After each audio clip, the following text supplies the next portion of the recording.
Hello and welcome to this week's edition of Captain's Call. I'm Captain Lloyd Mack, and with me is... I'm Command Master Chief Tisdale. First and foremost, I want to thank you for tuning in. But before we get to questions, I'd like to touch on a few topics that need some attention. We've noticed a trend with folks parking in unauthorized areas or overstaying the time designated for certain spots. One of those locations is the sofa lot at Sagami Otsuka Station. This lot is meant to be a convenience for people commuting or taking day trips on the train. This lot is not meant for long-term parking. The lot has a limited number of parking spots, so we don't want anyone parking there for longer than 24 hours. Please be considerate of your shipmates and don't occupy space for more than 24 hours. Additionally, there are spots around the base reserved for housing occupants and their guests, as well as no parking and loading zones, so please be mindful when parking your car to avoid being ticketed by NESF. Another thing I'd like to discuss is communication. An important aspect of communication process is being a proactive receiver. Now, this is a topic that I speak about on several occasions because it's a two-way street. I think we do a great job on communicating information out there in a timely manner in a wide variety of formats, as well as to reach as many people as possible. We realize everyone's needs are different, and we can't anticipate nor address every single detail as quickly as some folks would like. If you have questions about a service provider, the best way to get answers is to contact the service provider directly. Being a proactive communicator is still the best way we can all stay up to date and informed. Some of these concerns were brought to my attention through the Interactive Customer Evaluation, or ICE system. One of the most important things about ICE is that if you don't leave your name and contact information, we won't be able to work with you to resolve your issue. ICE is there for you to send a service provider your comments directly when you feel like it cannot be resolved within your direct chain of command. ICE should not be the first step considered when trying to resolve an issue. So let me go to something here in reference to both ICE and being a proactive communicator.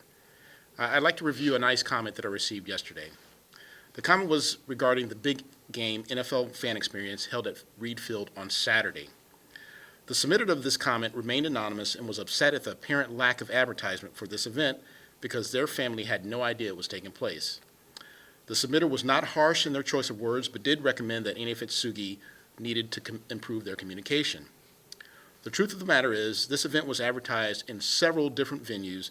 I spoke of it previously on the radio, and it's also indicated or advertised in the MWR's weekly newsletter.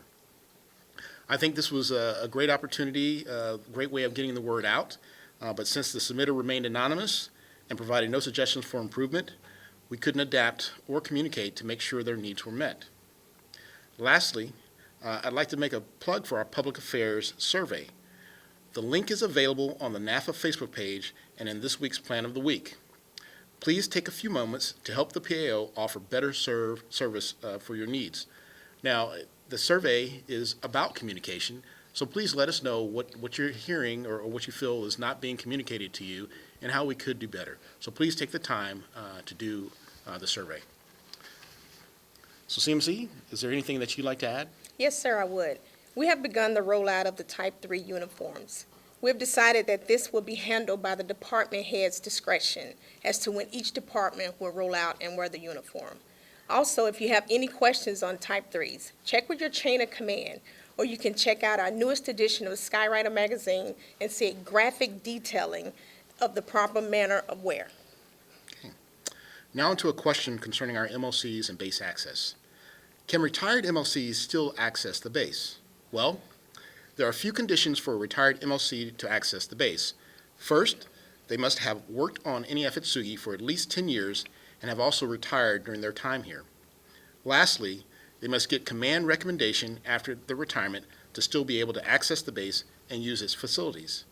If you have any specific questions beyond this, contact VRO at DSN 264-4554 or from a Japanese line 0467-63-4554. Well, I guess that concludes this edition of Captain's Call. As always, if you have any questions, send them to the Public Affairs Office at the email address below. Thank you for tuning in and paying attention, and we'll see you here next time.